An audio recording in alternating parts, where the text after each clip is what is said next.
बिस्मिल्लाहिर्रहमानिर्रहीम। अस्सलाम वालेकुम नाज़रीन। नदीम बसरा एक नया व्लॉग और उसकी एक नई एपिसोड आपकी खिदमत में दोबारा हाज़िर है। बड़ी ताज़ा खबरें हैं जी और बड़ी दिलचस्प खबरें हैं। सबसे पहले धुआं बिठाएँ, 9 मई से हमारी जान छुड़ाएँ। शेर अफ़ज़ल मरवत का अपना प्रोग्राम बढ़ गया और मौलाना फ़ज़लुर रहमान मदारस की रजिस्ट्रेशन के पीछे क्या खेल रचा रहे हैं।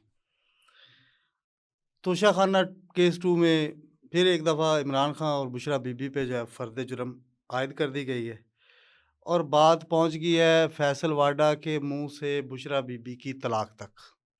ये क्या वाक़यात हैं? कोशिश करेंगे कि इन तमाम चीज़ों का अहवाल अपने इस एपिसोड में आपको लम्हा बलम्हा या साथ-साथ बदलती सूरत-ए-हाल जो हो रही है, आपको सब उससे आगाह करें।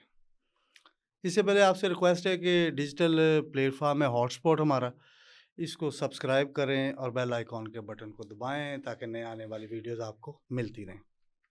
सबसे पहले जी, हुकूमत और पीटीआई के दरमियान मुज़ाकरात और वही हुआ जिसका अंदेशा ये था कि यू टर्न तो लेते थे इमरान खान, अब यू टर्न उनकी जो देखा-देखी उनकी जो निचली लेयर्स है, सेकंड लेयर्स उनकी लीडरशिप जो है, उन्होंने भी यू टर्न लेने शुरू कर दिए।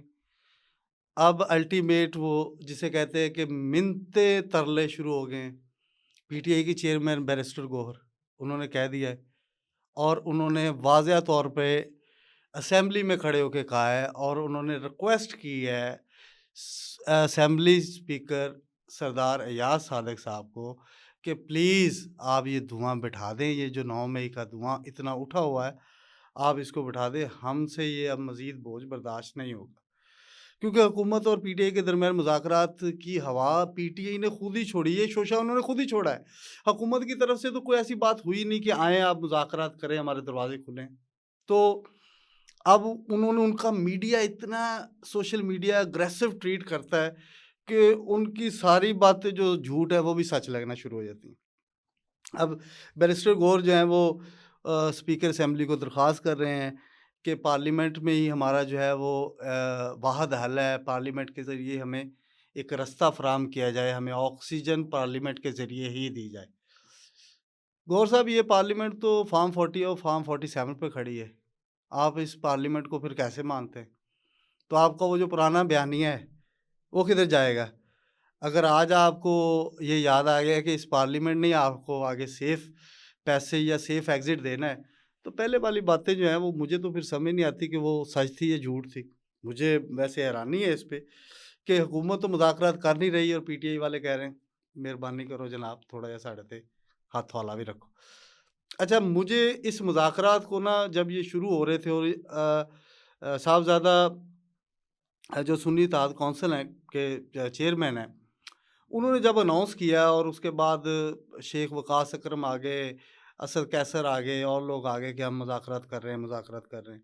ये गए तो थे सरदार अयाज सादिक की जो बहन है उसकी ताज़ियत के लिए। वहाँ पे वज़ीर-ए-आज़म साहब भी पहुँच गए थे स्पीकर हाउस में और दुआ के बाद जब ये गुफ्तगू शुरू हुई तो ये मामला आगे बढ़ गए। लेकिन अभी तक उनकी तरफ से यही क्या कहा जा रहा है पीटीआई की तरफ से कि ये बाज़ाब्ता तौर पे कोई मुज़ाकरात नहीं है। लेकिन मैं इसको इस तरह से लूँगा कि हुकूमत मुज़ाकरात करना नहीं चाह रही और पीटीआई वाले मुज़ाकरात को कह रहे हैं कि आगे तक पहुँच के उन्होंने एक बिल्डिंग खड़ी कर दी है और उसके अंदर उन्होंने सारी चीज़ें जो भर दी हैं, जिसके बाद लग रहा है कि वो इन मुज़ाकरात में पीटीआई कामयाब हो जाएगी। भारतीय पंजाब इंडिया की एक मूवी थी रोज़ रोज़ी ते गुलाब, ये पंजाबी मूवी थी। इस पंजाबी मूवी को अगर आप मेरे कहने पे देखें ना तो आपको पीटीआई की वो सारी थीम समझ आ जाएगी, ये जो मुज़ाकरात पे हो रही है। मैं चंद जो है ना लम्हे में उसकी स्टोरी बयान करता हूँ।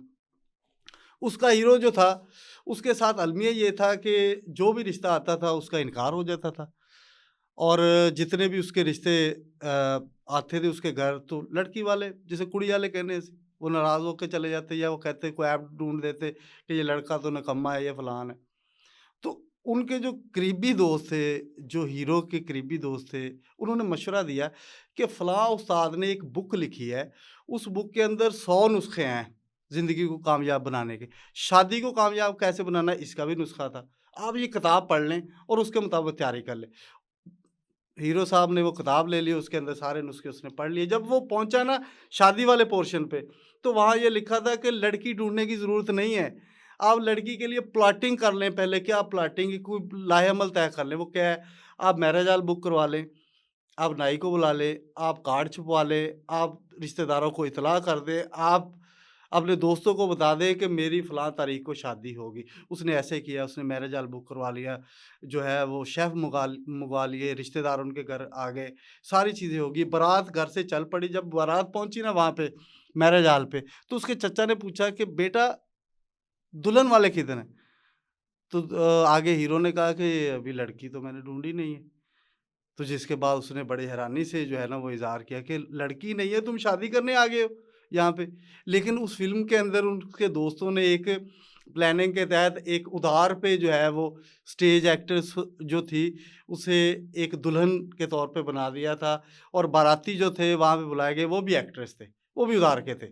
लिहाज़ा पीटीआई की कहानी भी वही है कि हुकूमत मुज़ाकरात करने नहीं जा रही, ये अपनी जो है अपने सारे बाराती जो हैं उठा के वो पार्लियामेंट के बाहर खड़े हो गए हैं। वहाँ पे मैं हुकूमत को दुल्हन तो नहीं कह सकता, लेकिन वहाँ पे इस्तकबाल के लिए कोई मौजूद नहीं है। तो ये फ़िल्म जो है ना, कहीं न कहीं मुझे ये लगता है कि उसपे रोज़ रोज़ी ते गुलाब ये फिट होती है। अच्छा जी, शेर अफ़ज़ल मरवत प्रोग्राम बढ़ गया, बड़े मशहूर, ਅਸੀਂ ਪਠਾਨ ਹੁੰਨੇ ਆ, ਅਸੀਂ ਛੱਡਾਂਗੇ नहीं किसी ਨੂੰ। बस धमकियाँ ऐसे अंदाज में, नौजवानों का लीडर। हुआ ये था कि जब एससीओ कॉन्फ्रेंस हुई ना अक्टूबर के अंदर, तो ज़ाहिर बात है सिक्योरिटी के बड़े इश्यूज़ थे, और वफाकी हुकूमत ने बड़े उस पे इंतज़ामात किए और मेयर्स लिए और वहाँ पे कंटेनर्स लगा दिए ताकि गैर मुल्की जो मंदूमीन हैं वो आए और उनको कोई तकलीफ़ ना हो। एससीओ कॉन्फ्रेंस होगी, लेकिन क्योंकि इनके ऐसे सख्त बयानात थे कि वफाकी हुकूमत को इन्हें गिरफ़्तार करना पड़ा। शेर अफ़ज़ल मरवत हो गए गिरफ़्तार, थाने में चले गए, इनके खिलाफ़ पर्चा हो गया। और जब ये रिलीज़ हुए एससीओ कॉन्फ्रेंस के बाद, इन्होंने एक वीडियो बयान जारी किया, जिसमें इन्होंने डीआईजी ऑपरेशन अली नासर जो थे, अली रज़ा जो इस्लामाबाद के हैं, उनको धमकियाँ दी। शेर अफ़ज़ल मरवत ने अली रज़ा डीआईजी ऑपरेशन को मुख्तलिफ़ धमकियाँ दी कि मैं आपको छोड़ूँगा नहीं, मैं आपके बच्चों को ये कर दूँगा, हम पठान होते हैं, असी पठान हुन्ने हैं, असी पठान हुन्ने हैं। धमकियाँ दी जनाब। हुआ क्या? वक़्त गुज़र गया। अब 1 दिन पहले वही शेर अफ़ज़ल मरवत उसी डीआईजी ऑपरेशन के ऑफ़िस में चले जाता है और अपने उस वीडियो बयान पे माफ़ी माँग लेता है। भई कोई नज़रिया भी तो होता है, आप अवाम को कुछ दिखाते हैं, क्या बेच रहे हैं मार्केट में? कोई चीज़ें क्या बेच रहे हैं? सौदा ते ध्यान नाल बेचो ना जनाब, बासी ते फ्रैश चीज़ां नूं इकट्ठा करके ना लोगां नूं धोखा दो। वो अब उधर पहुँच गए, उन्होंने माफ़ी माँग ली है, तो शेर अफ़ज़ल का अपना प्रोग्राम ही बढ़ गया है। अब वो मेरे ख़्याल आइंदा से ये नहीं कहेंगे कि प्रोग्राम तो बढ़ गया। आगे आ जाएँ जी, मदारस की रजिस्ट्रेशन में बड़ा ज़ोर पड़ा हुआ है, मौलाना फ़ज़ल रहमान जो है वो हमले पे हमले कर रहे हैं, उस पे वज़ीर-ए-आज़म, सदर, काबीना सारी परेशान हैं।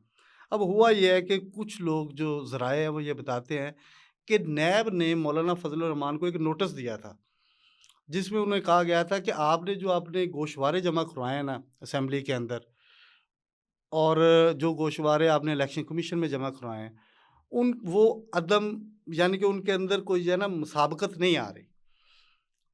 हमने इन्वेस्टिगेट किया कि आपके पास लग्ज़री गाड़ियाँ हैं, आपके पास 17,000 ज़रई रकबा है, आपके बड़े शहरों में घर हैं, आपके फार्म हाउसेज़ हैं, आपके पास पूरा फ्लीट मौजूद है गाड़ियों का, ये कहाँ से आई हैं? मौलाना फ़ज़ल रहमान ने उस नैब नोटिस का जवाब नहीं दिया। उन्होंने कहा, मैं 26 आईनी तरमीम मंज़ूर करवाई है जनाब, मेरे को मदारस दे बड़े बच्चे ने। हुआ क्या है? अब वो दोबारा नोटिस उनको एक दफ़ा सर्व हो गया। वो कि मैं जनाब किंग सी पूरी हुकूमत दा। अब मुझे मेरे पीछे पड़ गए। अब उन्होंने मदारस की रजिस्ट्रेशन पे ऐसा ज़ोर दिया कि गवर्नमेंट जो है ना वो डर गई। असल तो वो बदला डराना चाह रहे थे नैब को कि मेरी तरफ नज़र ना उठाएँ। जिस मुल्क के अंदर साबिक़ आईएसआई चीफ जनरल फैज़ हमीद, वो कानून से बालातर नहीं है, तो मौलाना फ़ज़ल रहमान साहब आप तो, मैं अब क्या कहूँ? आपके पास तो सिर्फ़ मदारस की ज़्यादा पावर है ना। जिस मुल्क के अंदर कानून इतना ताकतवर है कि बज़ाहिर عمران خان عوامی طاقت کا اور عوامی طاقت کا مظہر سمجھے جا رہے ہیں، وہ بھی جیل کے اندر ہیں۔ تو وہاں تو باقی کسی کی کوئی کسی کھیت کی گالی جسے کہتے ہیں کہ نہ گاجر ہے نہ مولی ہے، تو اس لیے ان کی رجسٹریشن کے پیچھے شاید یہی چیزیں تھی۔ توشہ خانہ پہ آ جائیے، توشہ خانہ 2 کیس میں عمران خان اور بشریٰ بی بی پر فرد جرم عائد کر دی گئی ہے، اور اس کیس کی بھی ابتدائی تحقیقات جو تھی وہ نیب نے کی تھی، اور یہ اسپیشل کورٹ سینٹرل 1 اسلام آباد میں اس کی ہیئرنگ چل رہی تھی، اور اس کے اندر ان کی سماعت ہو رہی تھی، اور عدالت نے باضابطہ طور پر عمران خان اور بشریٰ بی بی پر فرد جرم عائد کر دیے۔ اور یہ توشہ خانہ اس میں وہ جو سعودی ولی عہد کی طرف سے گڑیاں آئی تھیں، وہ جو تحفے شوفے ادھر ادھر کر کے۔ اچھا جی، میں نے ایک فیض حمید کا جب آپ کو تذکرہ کر رہا تھا تو سپریم کورٹ بار ایسوسی ایشن نے فیض حمید کے مواخذے کا خیر مقدم کیا ہے، اور سپریم کورٹ بار ایسوسی ایشن کے صدر ہیں میاں رؤف عطا، انہوں نے بھی کہا کہ جی ہم یہ جو ملٹری ٹرائل ان کا ہوا ہے اور اس کے اندر ان کے الزامات ثابت ہوئے ہیں، ہم ان کا خیر مقدم کرتے ہیں، کیونکہ وہ سیاسی سرگرمیوں میں ملوث تھے، تو اسی وجہ سے وہ ٹرائل میں ثابت ہوئے ہیں۔ تو فیض حمید جو ہیں وہ تو دن بدن جو ہے وہ دلدل میں دھنستے جا رہے ہیں، اس کو بچانے کے لیے جو بھی ہاتھ ایسے اوپر سے پکڑے گا وہ نیچے چلے جائے گا، چاہے عمران خان ہوگا، چاہے بشریٰ بی بی یا پی ٹی آئی کی لیڈرشپ ہوگی۔ سینٹ کا اجلاس بھی ہوا، اور سینٹ کے اجلاس میں پہلی بار یہ ہوا ہے کہ خاموشی سے سب لوگوں نے تقریریں کی ہیں، یعنی کہ اپوزیشن انہوں نے اپنی تقریریں کی ہے، حکومت نے اپنی تقریریں کی ہے، اتحادیوں نے اپنی تقریریں کی ہیں، اور اپوزیشن کی تقریروں کے دوران حکومت چپ بیٹھی رہی ہے، اور حکومت اور اتحادیوں کی تقریروں کے درمیان اپوزیشن بالکل چپ، خاموش، کسی نے ایک نعرہ بھی نہیں لگایا۔ نعرہ اس لیے نہیں لگایا، انہیں پتہ ہے کہ یہ جو مذاکرات ہو رہے ہیں کہیں کسی نعرے کی یا گونج کی وجہ سے کوئی متاثر نہ ہو جائے۔ فیصل واڈا صاحب، اب میرا تو خیال ہے کہ انہیں کوئی بڑا خطاب دینا چاہیے، وہ اب جو شیخ رشید پاکستان فیصل واڈا ہے نا، وہ اس خطاب سے کہیں آگے چلے گئے ہیں، وہ بہت آگے چلے گئے ہیں۔ اچھا، پنجابی چ کہندے وچولے جڑے ویاہ کرواندے نے نا مختلف لوگاں دے، اور جو رشتہ ڈھونڈنے والی مائیں بھی ہوتی ہیں، جو ایک رشتہ کرواتی ہیں دوسرے گھر جاتی ہیں، پھر وہ سانجھ میل ملاپ کرواتی ہیں۔ فیصل واڈا صاحب سمجھدار آدمی ہیں، اب وہ چلتے چلتے چلتے جو ہے وہ بشریٰ بی بی کی طلاق تک پہنچ گئے ہیں۔ مجھے یہ لگ رہا ہے کہ فیصل واڈا بشریٰ بی بی کی طلاق دلوا کر وچولے کا کردار ادا کرتے ہوئے عمران خان کے لیے کوئی نیا رشتہ انہوں نے ذہن میں بالکل سوچ رکھا ہوگا، انہوں نے کوئی نئی لڑکی عمران خان کے لیے سوچ رکھی ہوگی، اس لیے تو بشریٰ بی بی کی طلاق کی باتیں یہاں تک پہنچ گئی۔ وہ کہتے ہیں کہ میں ہیں بہت انہوں دا مخلص، لیکن میں انہوں دے پلے کچھ نہیں رہن دینا۔ اب بات جو ہے وہ گھر سے نکلی ہے تو دھواں جو ہے نا وہ تو ہر جگہ پہ پھیلے گا ہی۔ بہرحال کہ یہی چیزیں تھی، یہی مختلف جو لیٹسٹ انفارمیشن تھی آپ کے ساتھ شیئر کرنی تھی۔ جو مزید انفارمیشن آئی ہے آپ کے ساتھ مزید شیئر کریں گے۔ ندیم اسرا کو دیجیے اجازت، اللہ حافظ۔